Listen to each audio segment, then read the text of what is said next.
Okay, so hey guys, this is Bylabs online learning platform, and today we are going to study a subtopic from class 10th history from a topic differing strand within the movement, and that is rebellions in the countryside. Okay, so ये class 10th history का topic है. चलो इसको जल्दी से पढ़ते हैं. छोटा सा टॉपिक है, ज़्यादा आपको बहुत ज़्यादा इंपॉर्टेंस नहीं देना है, लेकिन हाँ आपको याद करके रखना ज़रूरी है. तो देखो, इस टॉपिक में बेसिकली 3 पॉइंट्स हैं. CBSE क्लास 10th के लिए ये 3 पॉइंट्स काफ़ी हैं अगर आप एग्ज़ाम के व्यू से इसको पढ़ रहे हो तो. ठीक है, तो चलो देखते हैं वो 3 पॉइंट क्या है. Point number 1, the non cooperation movement spread to the countryside where the peasant movement started against the taluqdars and landlords who demanded high rents and a variety of other चीजेस. देखो, जो नॉन कोऑपरेशन मूवमेंट था उसे farmers द्वारा फैलाया गया. उन्होंने landlord से कोऑपरेट करना बंद कर दिया जो हाई रेंट्स लेते थे और तरह तरह के रूल्स लगा के उनके सामानों को सीज़ कर देते थे.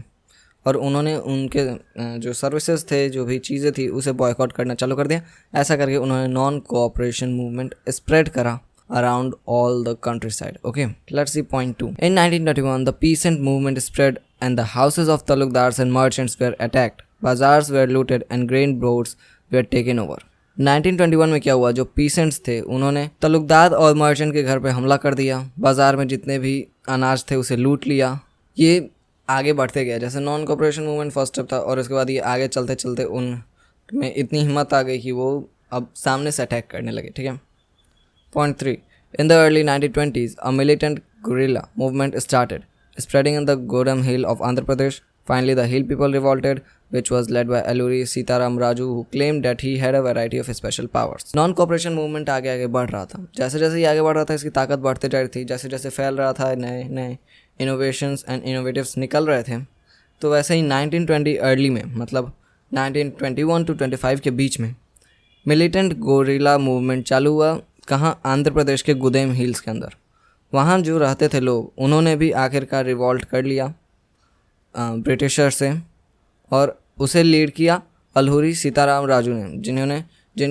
और अल्हुरी सीताराम राजू वो इंसान थे जिन्होंने क्लेम किया था कि उनके पास बहुत सारी स्पेशल पावर्स हैं.